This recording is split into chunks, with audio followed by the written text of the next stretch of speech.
Back to the track here at the University of Laval. This is the women's 800-meter final, and that is Morgane Duran from Nordique. She'll be wearing hip 4. Emma Dagenet will be wearing hip 5. She was 5th at the Canadian Championships in this race last year. Marie-Frédérique Poulin will be serving as the pacer in this 800-meter final. She's looking to bring them through the opening lap in 59 seconds. Hip 7 belongs to Amy Piccolo out of the U.S. Runs for the Battle Row Track Club in Boston.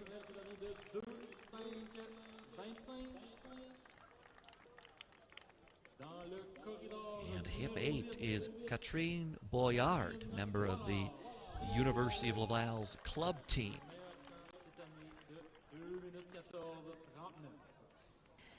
Another stacked field here, Adam, in this Elite Women's 800. All eyes have to be there on lane 5, Dagenet.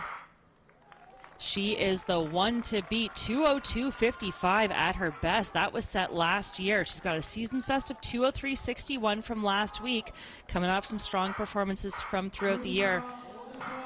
But she was a standout at the University of Laval, and we hear about 5 extra guns going off. So unfortunately, it's a little harder to recover from 100 meters into an 800 than it is 100 meters into a 3000. But a callback nonetheless, and this very talented and capable field will have to reset. So that is consecutive races where there has been a callback, and those races have been a 3,000 meters and an 800 meters.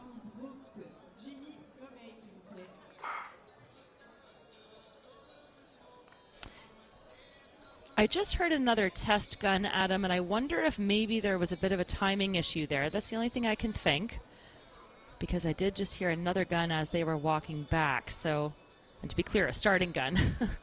But I just wonder if they were doing some test shots there to make sure that everything was firing. Because you know what? As someone who's been through this, it is very frustrating to have to be called back after you've expended all of this sort of coiled energy at the start of an 8. It's more frustrating if you run the entire race and the time doesn't count. That one sounded good. Well, they all sounded okay to me, but we don't know what the timing infrastructure was for those restarts, because they fired it about 5 or 6 times trying to get the attention of these athletes to get them to stop and come back. But in the end, yes, they will be happy that the time is official, even if they do have to run, I guess, about 900 meters now for this 800-meter final. And there you see the man of the hour in the blue shirt there having a conversation with these athletes. That is Félix-Antoine Lapointe. He is the meet director. He is a long-time standout coaching-wise in the Quebec scene.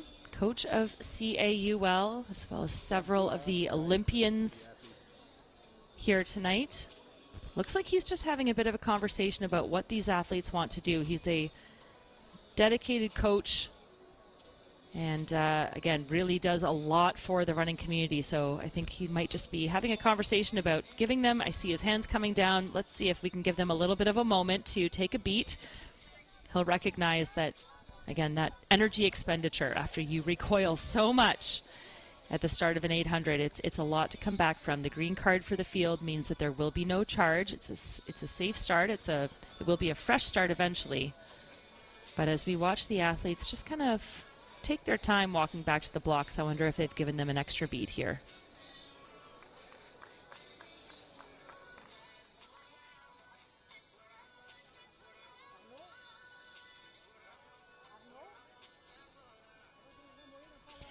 Again, this is a World Athletics Challenger Series meet, and in World Athletics terms, that means it's a D level meet.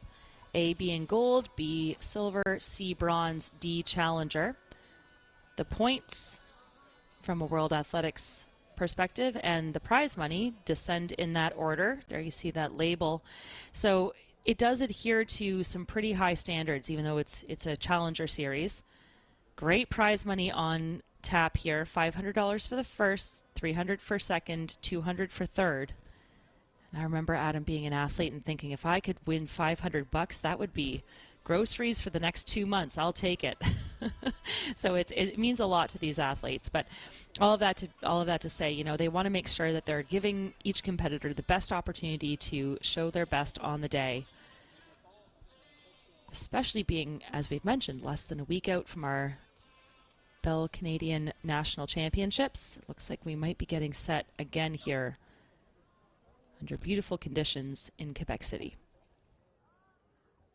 On semble maintenant prêt à reprendre ce 800 mètres féminin élite. There's the start list for this women's 800-meter final.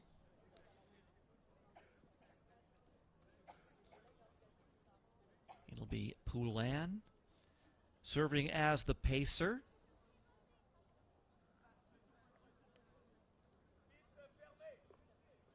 Busy night for Poulin. She picked up the victory earlier in the evening in the 400-meter hurdles.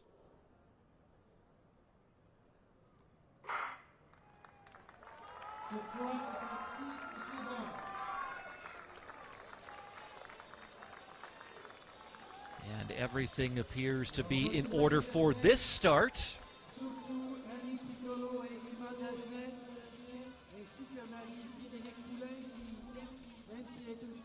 Well, Adam, as we would expect, our pacer, Marie Poulin, taking to the lead, and then it is Dagenet in the black kit there, just slotting herself into second at that break. It took them a while to get to the break. That's what you want. You want to run the longest line, which is the shortest distance. Dagenet, as we mentioned, so much great pedigree behind her. She was the 2023 U Sports 600-meter champion and third in the 1,000 meters, so she knows how to run a really good 8. And just behind her is the American Amy Piccolo, who's run quite a bit in Canada and coming off a new lifetime best of 2:05.25 from a week ago. Looking for 59 seconds at the 400-meter mark, and they come through right around that. Good pacing by Poulin, who's still out on the track. And that's what you like to see from a pacer. She's going to go about 500 meters, and that is brilliant running by our pacer. Marie-Frédérique Poulin, as you said, coming off of that 400 hurdle victory earlier. And this is the composure of our leader, Dagenet, 5th at those Canadian champs last year, 4th in 2023. She is on fire right now. Look how composed she is. She's making Piccolo work for it. And those two, the Canadian in the front, the American tucked just behind her, now have some daylight back to third place in the form of Drouin.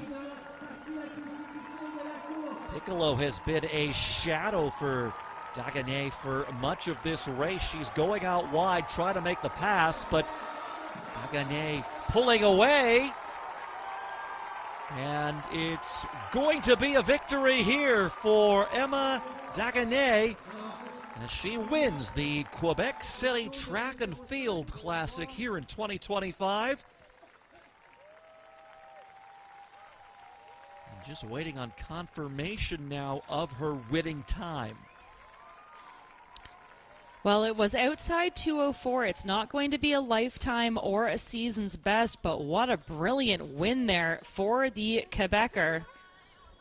Dagenet has, again, just had so many phenomenal performances over the last little while, and she's really been improving with every race. She was smart at the cut-in, just eased her way into lane 1, and she really did a good job of sort of stalking our pacer and then hugging the rail. She, again, makes Piccolo run wide. I think that makes the difference in a race like this. With 200 meters to go, the American to her outside was doing everything she could to put herself in a good position, but she had to run those few extra steps, and when you're already going all out, 98%, an extra couple of strides can really make or break you, and that's exactly what we saw. Phenomenal performance there. 2:05.03 for Dagenet. Definitely not the time that she probably was looking for, but sometimes the time is secondary to the way you execute a race, and she won by the better part of a full second over Amy Piccolo, who crosses the line second, 2:05.93. Well back in third, but still a very respectable sub 2:10 clocking, courtesy of Drouin, 2:09.23.